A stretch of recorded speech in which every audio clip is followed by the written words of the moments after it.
The cause of death was recorded as gunshot wound.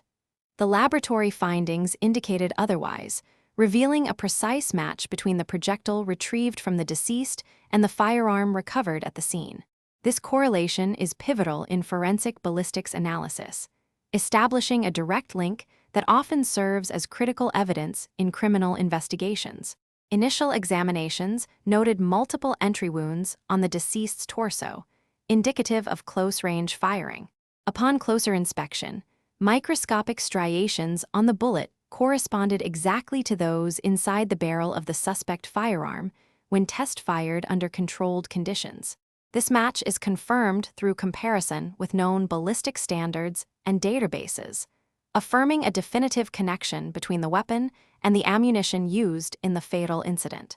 The findings underscore the meticulous process required for conclusive ballistics identification, offering clear evidence pivotal to the case's resolution.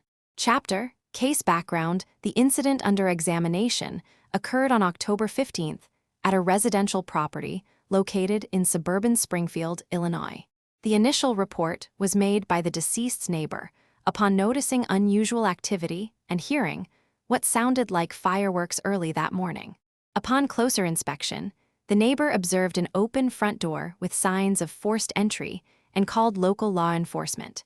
Officers arrived at approximately 07:30 a.m. to find the property in disarray. Items had been moved or broken inside the residence. The deceased was discovered in a bedroom with multiple gunshot wounds. Early on-site analysis suggested the possibility of both contact and close-range shots, indicating potential self-inflicted injuries. However, further investigation revealed inconsistencies that led to a more thorough examination of ballistics evidence. This chapter outlines the initial circumstances leading to the discovery of the deceased and sets the stage for subsequent forensic analysis. Chapter: Initial findings upon arrival at the scene. First responders noted a single individual lying supine in the center of a small bedroom.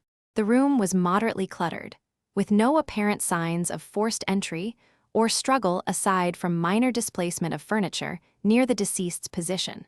Initial medical assessment by emergency services confirmed the absence of vital signs and identified a singular gunshot wound to the left chest, consistent with a single projectile exit point on the right side of the thorax. The deceased was positioned on their back with arms extended slightly away from the body, suggesting an upright posture at time of shooting, followed by collapse. No visible defensive wounds or additional trauma were observed on cursory inspection. Given the clear evidence of firearm discharge and absence of alternative causes, initial classification of manner of death was ruled as homicide. Further investigation was triggered by the presence of a single expended cartridge casing near the body and the distinctive sound of gunshot residue detected during preliminary examination, indicating recent firing of a weapon within close proximity to the deceased. Given the clear evidence of firearm discharge and absence of alternative causes, initial classification of manner of death was ruled as homicide. Chapter: Forensic investigation. Upon arrival at the scene, investigators documented a 9mm pistol and multiple spent casings consistent with the weapon type found in close proximity to the body of the deceased. The firearm exhibited visible use wear and was loaded with an additional 5 rounds. A thorough examination revealed no fingerprints due to prior handling by law enforcement or removal. Blood spatter patterns on walls near the deceased suggested a struggle. Recovered clothing contained bullet entry wounds, corroborating the presence of at least 2 projectiles from the same caliber as those found in the vicinity. All evidence was meticulously bagged and labeled with unique identifiers for tracking through chain of custody protocols. Notably absent were any digital devices or documents that might have indicated motive. In the laboratory analysis of gunshot residue, GSR, collected from the deceased's hands and clothing, specific tests including scanning electron microscopy with energy dispersive X-ray spectroscopy, SEMEDS, were conducted to identify elemental compositions indicative of firearm discharge. All evidence was meticulously bagged and labeled with unique identifiers for tracking through chain of custody protocols. Notably absent were any digital devices or documents that might have indicated motive. Panels for lead, barium, antimony, and copper were run, adhering to detection thresholds set by forensic standards. Tissue samples from the entry wound site revealed fragmented bullet particles embedded in muscle tissue.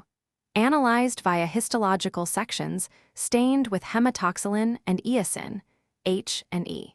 Microscopic examination identified metallic fragments measuring 10-25 micrometers alongside GSR particles consistent with primer residues from a .45 caliber firearm. SEM analysis confirmed the presence of elemental antimony and barium at concentrations corresponding to that of known ammunition casings. These findings substantiate the hypothesis of a single-shot discharge from a specific type of firearm used in this incident. The recovered firearm and ammunition were subjected to a comprehensive ballistics analysis. Residue patterns on the deceased's hands indicated recent discharge of the weapon. Comparative bullet striations confirmed that the projectiles extracted from the body were fired from this specific firearm.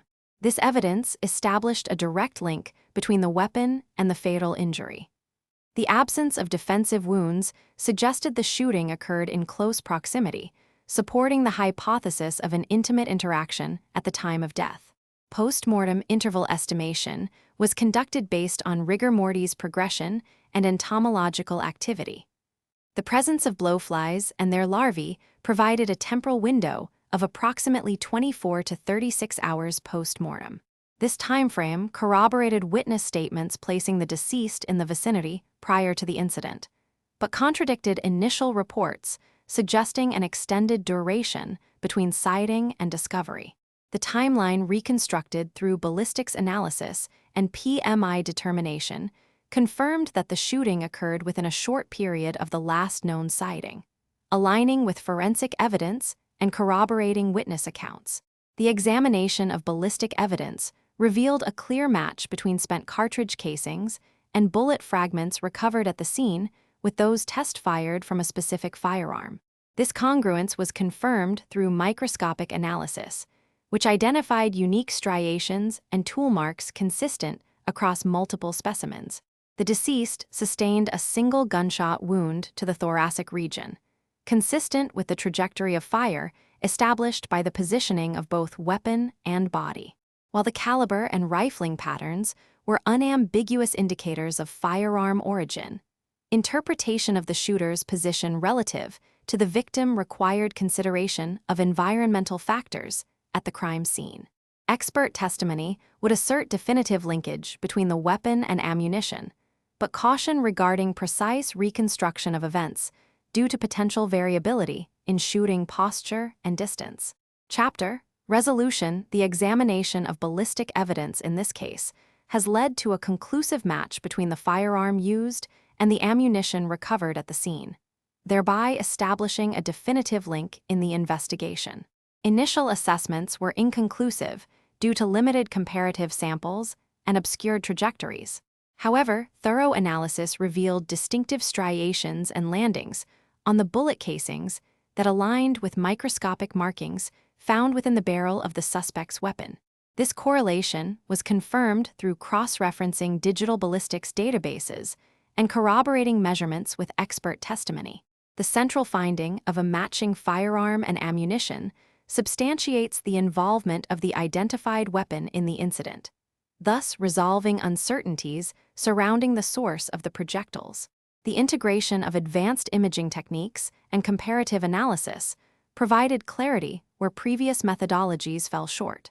This evidence not only supports the prosecution's case, but also reinforces the importance of meticulous forensic examination in criminal investigations.